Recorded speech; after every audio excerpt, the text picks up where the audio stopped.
Hello everyone, this is Dr. Karthik Anchari, family physician. Hi everyone, this is Dr. Rachna, obstetrician and gynecologist. ప్రెగ్నెన్సీలో చాలా myths ఉంటాయి కదా, so మేము ఆ myth bus చేయడానికి every weekend ఒక వీడియో రిలీజ్ చేయబోతున్నాం. This is our first video. ఈ వీడియోలో మనము మోస్ట్ కామన్ గా ఉండే మిత్ గురించి తెలుసుకుందాము. అదేంటి అంటే కుంకుమ పువ్వు తినడం వల్ల పిల్లలు తెల్లగా పుడతారా లేదా?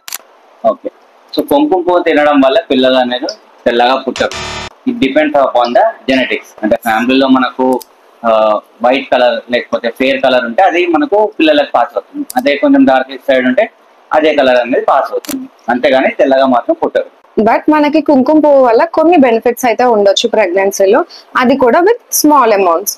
అది మిల్క్ లో కలుపుకొని తీసుకున్నట్టయితే మీ మూడ్ అనేది కొంచెం రిఫ్రెష్ అవుతుంది అండ్ మీ స్లీప్ అనేది ఇంప్రూవ్ అవ్వచ్చు అండ్ ఆల్సో ప్రెగ్నెన్సీలో డైజెషన్ కూడా ఇంప్రూవ్ అవ్వచ్చు. అలా అని ఎక్కువ అమౌంట్స్ ఆఫ్ కుంకుమ పువ్వుని మాత్రం తీసుకోవద్దు and it doesn't effect the colour of the baby. Thank you.